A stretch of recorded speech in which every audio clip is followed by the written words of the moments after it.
Welcome to part 1 of the bull skull mural video. There is a part 2, so be sure to check it out when you finish watching this part. We're going to take you through this artwork that we created for Willow and Ivory Studios here in Melbourne. This is in their studio, so it's an interior mural. The base is just a house paint grey, sort of a charcoal grey, and we're basically just going straight on top of that. The artwork was already sketched on using chalk, and then I masked out the negative area just to stop all my overspray from travelling. Especially with interior walls, they've got a bit of texture with the house paint when they get rolled. You know, when you paint it on using a roller, so it's going to be more textured and more chance of overspray picking up around your mural. So to keep it nice and clean, I just used a combo of 3M fine line tape and just papered off the rest. You can see how much I've actually papered off. Overspray will travel, so you're better off masking more than what you think you need to, just to be safe. I'm mapping in the entire artwork, similar to what I do with most of my other videos and artworks, just using a white Wicked paint by Createx. It sticks really well to any surface, and there's a reason why I've used this, because I'm going to be using the Createx illustration colors on top, and they've got a bit of reworkability, so basically they don't dry as fast as the Wicked, so we're going to be able to create some texture effects and eraser effects using an electric eraser later in the video. I think that's actually in part 2, so yeah, so anyway.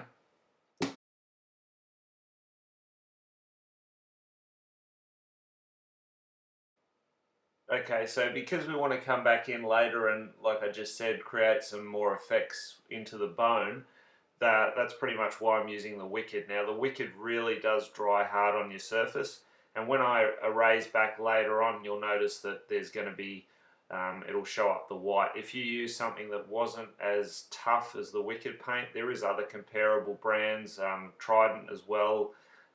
They're great paint that will do the same thing, as they make a great base, and then you can use your illustration colors on top, and that base coat will shine through as white when you erase back, rather than going right through to the house paint grey that you can see there.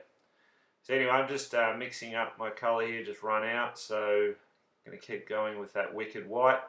Basically, just all you got to do is you're mapping in your artwork, so you can see here with the horns I'm starting to shape it a little bit, but I'm just ensuring that I get a nice base on everything. So you know, you don't want to just flat tone everything, because otherwise you're going to lose your artwork. So what I tend to do is leave gaps. In this particular case, the base color is fairly dark, so I generally leave some areas so that I can sort of see where I'm going.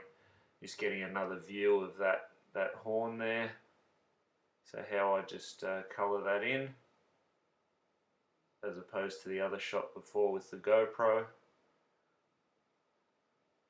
So you can see how much overspray, even in, you know, there is ventilation, but still, just using an airbrush, actually the Revolution, the Iwater HPCR, does pump out quite a bit of paint. So I use this quite a lot for larger scale murals, just to get my colour down. And even body painting, it's a really good airbrush for that. Covers really quickly. Okay, so just don't be too worried about unevenness, because it is going to be a skull. I mean, if it was a portrait or something else, then you'd have to be a bit more careful. But with a skull, anything uneven, it tends to make it look a bit better and more realistic. Because ultimately that's what we're going to try and do, is we're going to render the bone, and using all these erasing effects with the illustration colors, we can create that uneven effect rather than a real smooth finish that the airbrush would usually give you. So just working on that horn now, getting some base color on that. And I'm going to leave the tip exposed. There's a reason for that. Customer wants to have the tip in a silver pearl, so I've got to put actually a black down first and then do a few coats of silver on top of that, using the Wicked silver. So just working in more and more of the areas just to get coverage. And you can see here now, just running those guidelines and just shaping all my artwork. So pretty much where the sections of the skull are, just mapping all of them in. Now you probably noticed there I ended up masking up those two nostril areas, so it was something that I'd forgotten to do. So always double check. Be careful as you go along. Luckily I found out before I just whited in that whole section. So what I've done is I've masked them off now so that they're a positive mask and they're going to protect that background area. So it's going to give more of a 3D appearance when the bull skull's finished, rather than just airbrushing them extremely dark. So again, just bringing in all of my white. It should dry relatively quickly, obviously depending on your climate. You can also use a heat gun, which does cross-link the paint and make it dry really firm, so it will stick really, really well to your base. Even with something like this, an interior mural, hasn't been sanded, it's just been freshly painted and then straight on with the mural, so you don't always have to sand the area.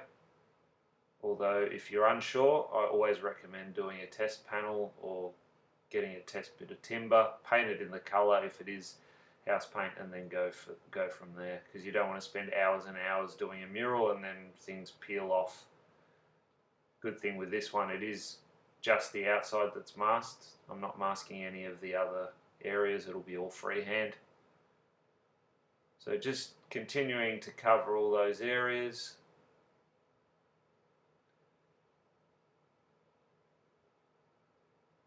Now you could do this with a flesh tone mix, but obviously the reason I'm doing the white is because we are going to come in with flesh tone after this, but I want the white to be there so that when I do scratch back, it exposes white and not just flesh tone. So they, in a sense, become part of the highlights. Just stepping back, having a look, seeing what I think of the way it's looking. This is a pretty straightforward step really, there's not much to explain. The key is just really try and save as much of your lines as possible so that you're not painting blind later on down the track.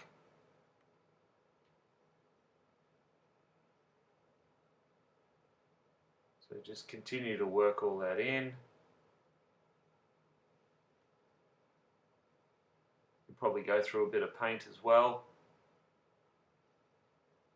I do tend to reduce my paint. Pretty much all of the paints, well, I know they're ready to go. Even for a base colour like this, I generally add about 10% reducer.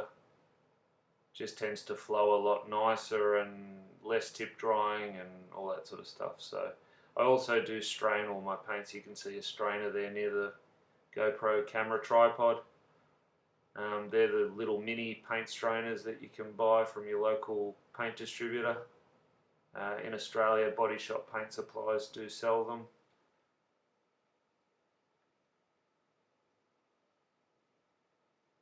So just fogging in a bit of that as well, just so my black will sit nicely on top of that. So now you can see I've switched to a flesh tone bone colour. So with the same airbrush, I'm just getting that all on there. Again, you can see how much overspray. So that's why I'm wearing a dust mask. We always recommend you do wear one,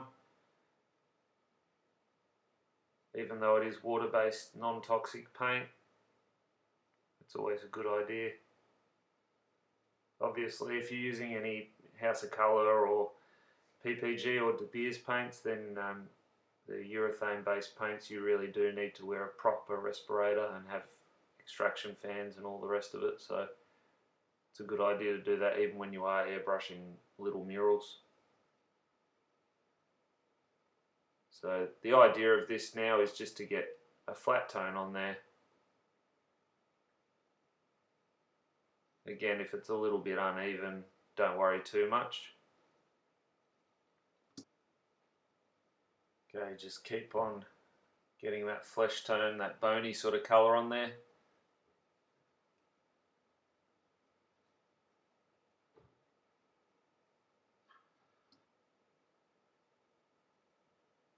So just working in all of the areas. Get a nice coverage on there.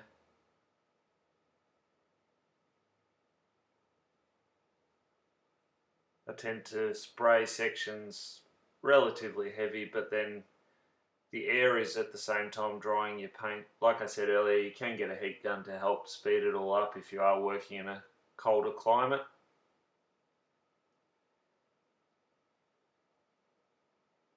You can see I'm still allowing my darker areas to shine through, so I know that those areas are going to be shaded, and more depth will be brought into those areas later on. And it also gives me a guide of where my lines and everything need to go. Okay, what I'm doing now is I've just switched back to white, and I'm just going to pick up on highlights. So pretty much building a bit of brightness of the bone. Just, you know, that sort of bleached bone type look. So the white's going to achieve that. And I'm trying to get a bit more shape and definition to the actual skulls. So remember where your light source is. If you do have a reference, use that. I'm using a combination of a few different references and pretty much just my drawing.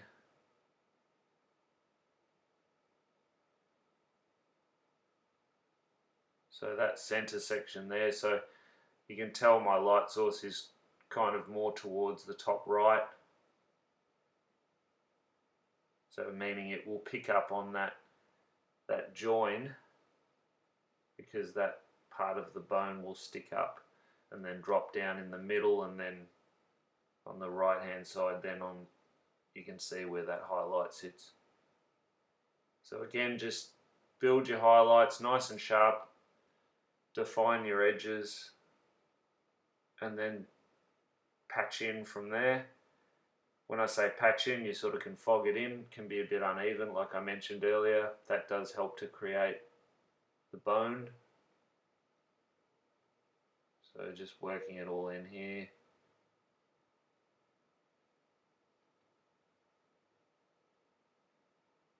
The more time you take and the more you put in, the better it's going to look.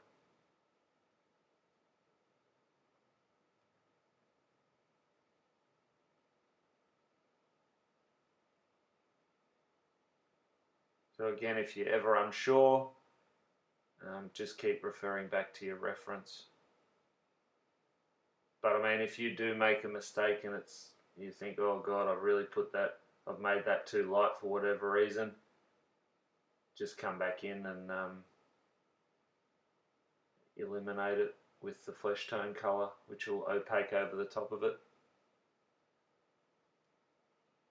I think from memory this is actually, looking there, it's an old bone white colour. So that'll be from the Createx, the Bloodline range of paints. Pretty handy sort of colour for all skulls and everything. It's just like white but off-white. So old bone white, it's called.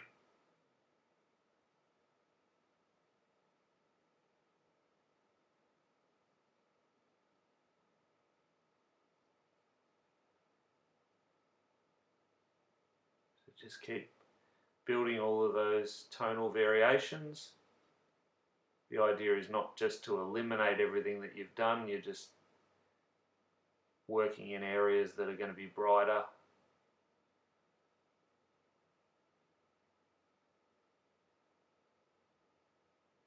And you can see again, I'm just leaving gaps so that I know where all my shading and everything will hit. but feel free to put your own twist on it, even if you are using a reference.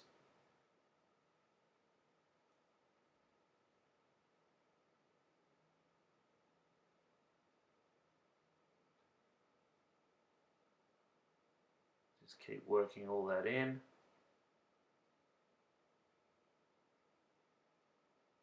So you can see there I'm kind of fogging it in again on the main large areas of the bone. Now I'm just coming in with some detail. So I've now switched to a brown colour.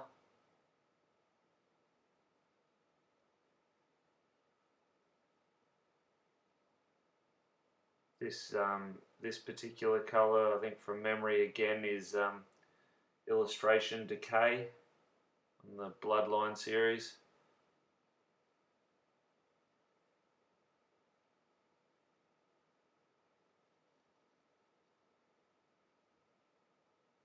Can quite easily mix this up too if you did want to. You could just use some brown and add a few drops of black, and then if you want to have depending on what type of tinge you want, you could add a few drops of blue or violet if you want that more bluish tinge. If you want a browny sort of look, then just add a few drops of yellow. So now what I'm doing is I'm starting to pick out all of my details. Keep stepping back. As you can see, I'm constantly stepping back to have a look at it, especially when you're doing a large scale mural like this. You need to step away from the object, because when you're up close you're not seeing all the tonal variations correctly. And remember to not, you don't want to paint everything. You need to leave the areas that are highlighted. So you're only shaping it with the darker shadows. A lot of people would probably be better to go a tone in between what I'm using to the tone prior. It just makes it a little bit easier for you. Like I just go a little bit of a mid brown,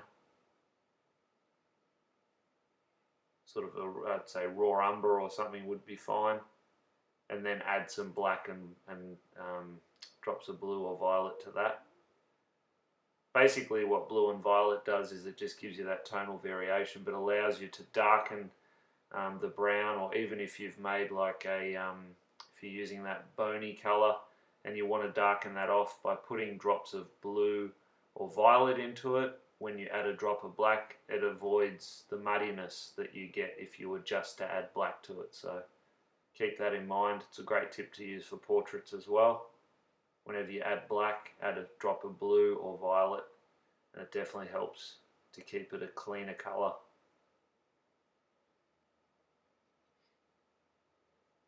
So what I'm doing is just shaping everything, adding as much detail as possible. I'll be using my CMC Plus Micron here. Any sort of airbrush will work as well. You don't need to specifically use that. So I've just whited those areas in so that I can actually shape them a bit better, and it'll have that background of the bone colour. Whereas prior to leaving them dark, if I would have just rendered over that, you're going to get that grey in the background. So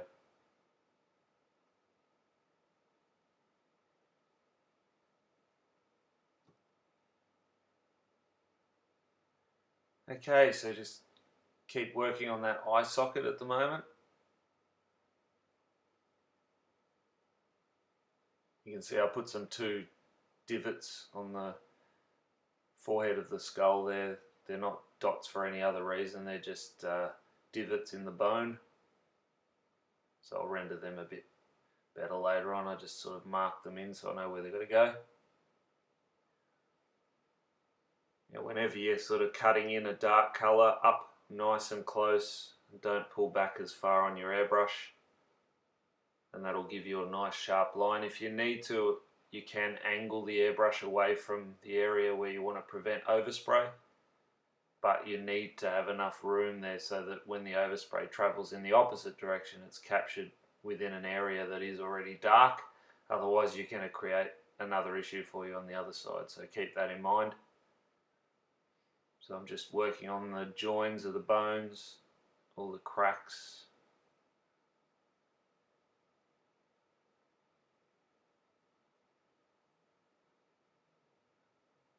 So you really should just take your time. If the reference that you have doesn't have all of the little bits and pieces in the bone and the unevenness, well then you can easily type in to a Google search and search for just a bone reference and then work off that. But generally it's pretty straightforward, just nice and uneven, and it'll give that sort of an effect. So still keep stepping back away from your mural, keep checking it, and remember less is more. So if you're unsure, just come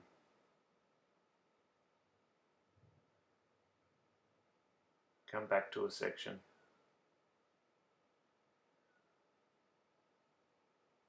So again, up close for that eye socket, just the edge of that bone, I've just got my reference there.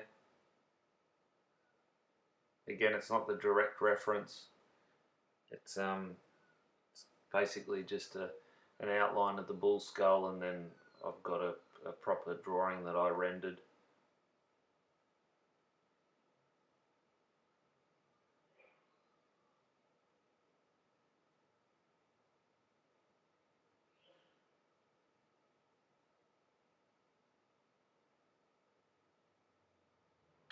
Just checking to make sure the camera was still on then.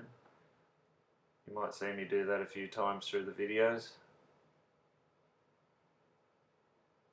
Nothing worse than when the battery runs flat and you're filming. Alright, so just making sure that I'm happy with the way everything's looking.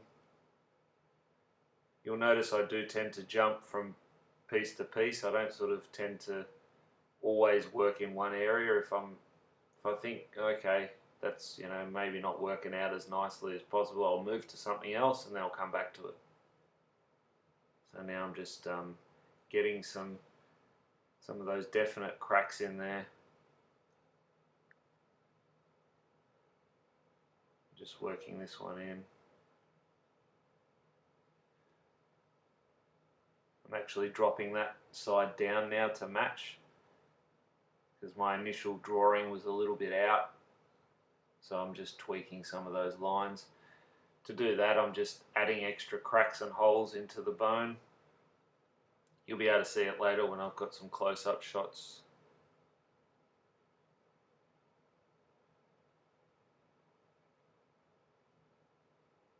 But don't be too worried. I mean, if you make a mistake, you can always get the flesh tony or that bony sort of colour, and it'll be opaque, so you can just go straight back over the top of it. So now I'm going to start to use my shadow colour and really define the skull. So anything that I'm airbrushing now will make that go towards the back, if that makes sense. So it's going to drop down with a shadow and pop out the highlight. So I'm leaving the highlighted areas and it'll create a 3D effect. I'm just putting those 3D kind of that 3D look to the eye sockets. So where the bone rolls around and there's a shadow, so adding all those little cracks in as well. And even when I'm colouring in the sockets, I don't just colour them in solid, there is bone behind there. So get a bit of tonal variation. There's nothing worse than when the artwork just looks totally flat. And generally that happens because people just paint it as a solid colour. They think, okay, that's black, bang, done. You can see there I've left gaps. So that's, you're looking through the shadow. And I'll add more darkness to that later to get even more depth into those areas. And then I'll come in and I'll pull out some highlights as well. So you can see now those sockets are starting to take shape.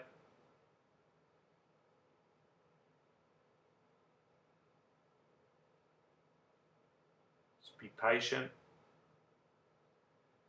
Get a bit tip dry there. Pretty stock standard with any water-based paint. That's why I do run the reducer and also strain. It definitely helps, especially when I'm running them through my micron. The HPCRs, they're not too bad. The Revolutions can handle it, so they run a thicker needle. But if you are running through micron, especially later, I'll use my CMSB micron, and it's got a 0.18 needle, and yeah, you've got to make sure that it is a thinner mix and that you do strain well.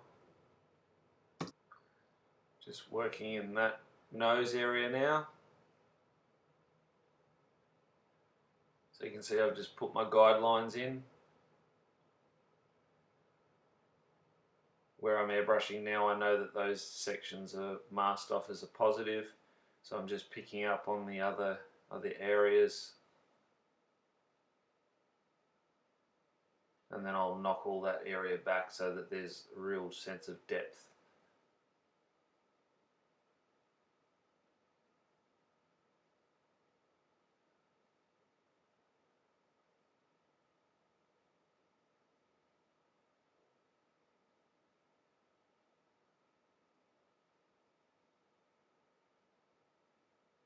So that's what I generally do, is just follow my lines, my guidelines from previously, and just sort of work everything in and then start shading back from there.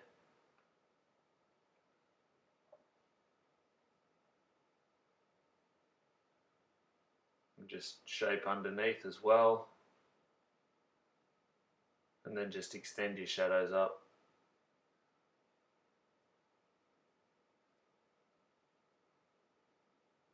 Remember, anywhere where the shadows are sharper, you need to be up close.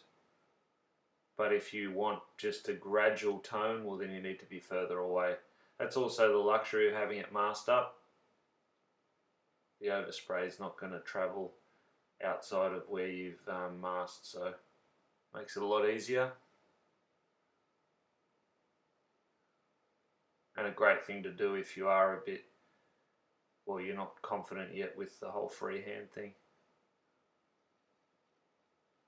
So again, I'm not just colouring that area in totally, I'm getting some variation of toning in there so that you've got that 3D element.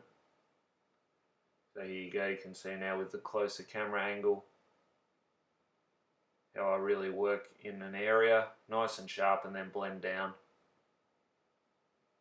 Constantly checking the reference. And remember to paint what you see as well, especially if you are working off one reference and that's what you're reproducing, then you need to paint what you see. Don't try and make things up. With this sort of a project, like I said, there's not a set reference. A lot of it is made up, and I'll tweak it as I go. I'm just using things as guides, but you know, if you are painting a portrait or for whatever reason something else that has to be 100% accurate, then you really need to paint what you see.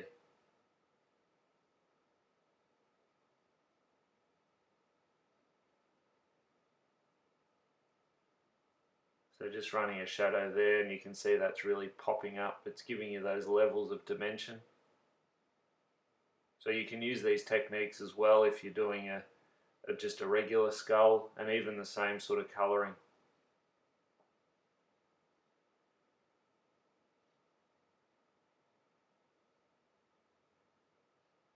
So nice and sharp on the edges, and then you can see how I'm even adding in some cracks and stuff in the background, and then I'll shade back over the top so that you're almost looking right through to the back, and you can tell that there's that sense of depth there.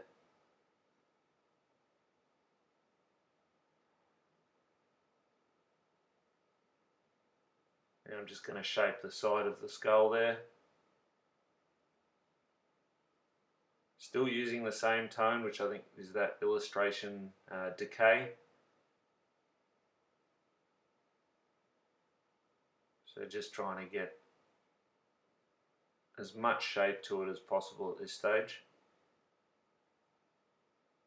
Again, checking the artwork from a distance, just step back.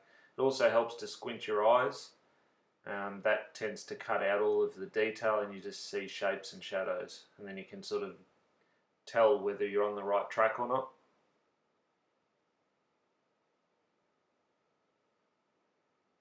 So you can see here I'm a bit further away to get those softer shadow tones, and then whenever I want to have a real sharp contrast, then I'll be really up close with the airbrush. Just dust it in, and I'll even feather out my lines, as you can see there. So if I've got a sharper area, I'll blend out from there.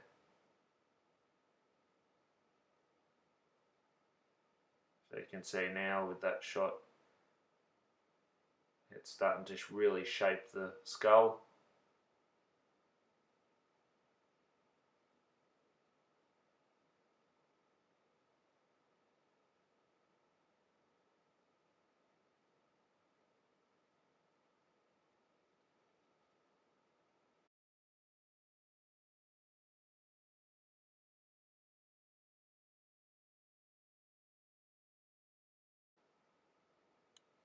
Alright, so just keep going.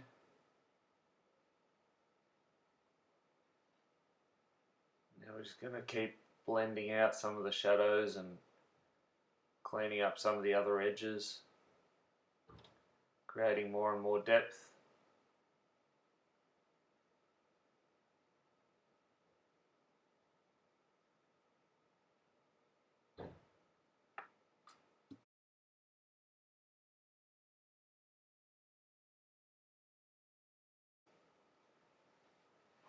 So I'm just continually working more and more shadows into the mural, shaping the top of the skull there. You can see by dusting from a distance I get that nice transition, and it's giving it that 3D effect already.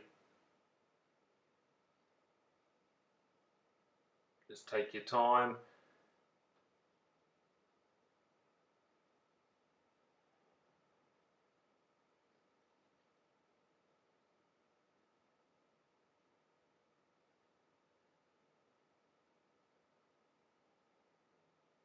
Start that. You can see that line there that that real definite shadow. So if you're not confident with freehand on a lot of these things, it may pay to mask those lines just to get them relatively straight. But again, if you do make a mistake, you can erase it, so don't stress too much, it's all practice. But just keep checking and checking, making sure that I'm happy with the way it's all looking. Keep referring back to your light source.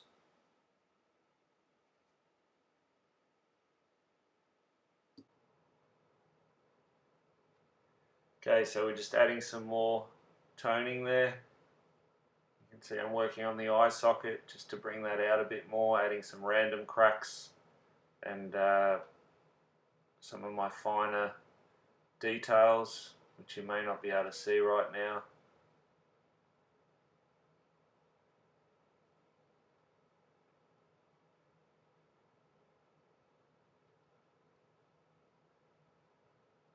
Just toning from a distance to create some more bone variations.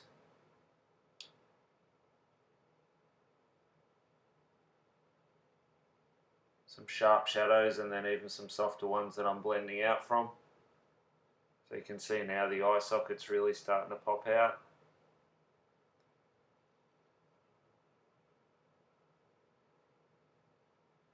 So just gradually adding. Also fogging in from a bit of a distance. Deepening shadows, so where I want to go darker. And just adding a bit of overall unevenness. Just to get a bit more of the realism into the bone. So now just pulling out some of those details, some random cracks, shaping a bit more of the forehead in a minute. So fogging that in. So we're getting pretty much, this is the end of part 1 of this video, so we hope you enjoyed it, and we look forward to seeing you in step 2, where we're going to cover a bit more shading, tonal effects using an electric eraser. So yeah, thanks for watching, and we will see you in part 2 of the video. Hope you enjoyed part 1.